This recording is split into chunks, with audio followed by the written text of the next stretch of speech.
আমরা আশাবাদী ঢাকা 17 আসনের জনগণ, বিশেষ করে আমাদের মা বোনেরা সিদ্ধান্ত নিতে ভুল করবে না।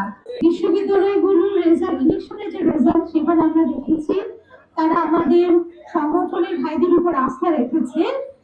ঠিক একইভাবে ঢাকা 17 আসনেও জনগণ, বিশেষ করে মা বোনেরা আমাদের জামাত ইসলামী মনোনীত প্রার্থীর উপর আস্থা রাখবেন ইনশাআল্লাহ।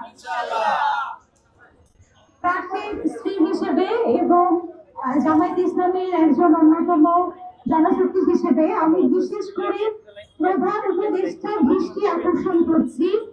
এই মুহূর্তে ঢাকা 17 আসন সমস্ত বাংলাদেশের একটা অন্যতম ভাইটাল আসন। কারণ আমরা জানি বিএনপির যিনি প্রধান তিনি কিন্তু এখানে ক্যান্ডিডেট। এই কারণে আসলে সমস্ত বিশ্বের দৃষ্টি, সমগ্র বাংলাদেশ না, সমগ্র বিশ্বের দৃষ্টি ঢাকা 17 আসনের দিকে। আমরা জানি প্রধান উপদেষ্টা, মাননীয় প্রধান উপদেষ্টা আপনি নিজেও ঢাকা 17 আসনের ভোটার। সেই হিসেবে আমি আপনার প্রতি বিনীত অনুরোধ করব, আপনি অত্যন্ত সুষ্ঠুভাবে এতদিন দেশের রাষ্ট্র কার্য পরিচালনা করেছেন, এই ইলেকশনে আপনি ইনশাআল্লাহ সুষ্ঠুভাবে সম্পাদন করবেন।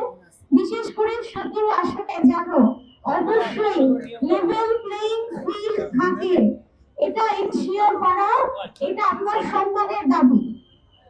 আমি প্রধান উপদেষ্টাকে রিকোয়েস্ট করব যে আমাদের আসলে অবশ্যই যেন লেভেল প্লেইং ফিল্ড থাকে, সুষ্ঠুভাবে নির্বাচন হয়, প্রতিটা কেন্দ্রে যেন ভোটাররা নিশ্চিন্তে ভোট দিতে পারে।